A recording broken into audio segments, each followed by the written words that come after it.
Sir ನಮಸ್ಕಾರ, good afternoon friends ಎಲ್ಲರಿಗೂ. ಟಾರ್ ರೋಡ್ಗಿರುವಂತಹ 36 ಗುಂಟೆ ಜಮೀನು ಜನರಲ್ ಪ್ರಾಪರ್ಟಿ ಏನು ಕಾಣಿಸ್ತಾ ಇದೆ. Good location. ಬ್ಯಾಂಗ್ಳೂರ್ದು ಈ ಭೂಮಿಗೆ 88 ಕಿಲೋಮೀಟ್ರ್ ಆಗುತ್ತೆ.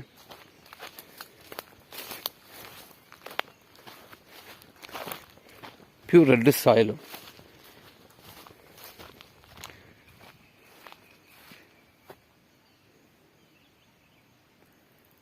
ಜನರಲ್ ಪ್ರಾಪರ್ಟಿ, ಸ್ವಾರ್ಜಿತ ಆಸ್ತಿ.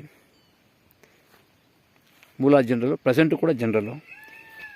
ಕಂಪ್ಲೀಟ್ ಪೂರ್ತಿ ಟಾರ್ ರೋಡು, ಎಲ್ಲೂ ಕೂಡ ಮಣ್ಣು ರೋಡ್ ಇಲ್ಲ. ಬ್ಯಾಂಗ್ಳೂರಿಂದ ಇಲ್ಲಿವರೆಗೂ ಕಂಪ್ಲೀಟ್ ಟಾರ್ ರೋಡ್ ಇರುವಂಥ ಪ್ರಾಪರ್ಟಿ ಇದು.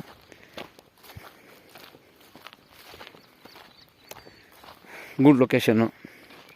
ಪೂರ್ತಿ ಖಾಲಿ ಇದೆ ಜಮೀನು, ಬೋರ್ ಇಲ್ಲ, ಏನಿಲ್ಲ. ನಾವು ಹಾಕ್ಸ್ಕೋಬೇಕು ಬೋರೆಲ್ಲ.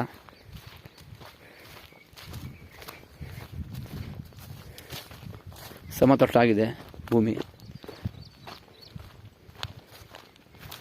ಪಕ್ಕ ವಾಸ್ತು ಇರುವಂಥ ಭೂಮಿ. ಅಗ್ನಿಮೂಲೆ ಕಟ್ಟಾಗಿದೆ ಭೂಮಿಗೆ. ದೇವ ಮೂಲೆ ಹಾಗೂ ಕುಬೇರ ಮೂಲೆ ಚೆನ್ನಾಗಿದೆ. ಹೆಚ್ಚಿನ ಮಾಹಿತಿಗಾಗಿ ಸಂಪರ್ಕಿಸಿ. ಡಿಸ್ಕ್ರಿಪ್ಷನ್ನಲ್ಲಿ ಡೀಟೇಲ್ಸ್ ಹಾಕಿರ್ತೇನೆ. ಮಳವಳ್ಳಿ ತಾಲೂಕು, ಹಲಗೂರು.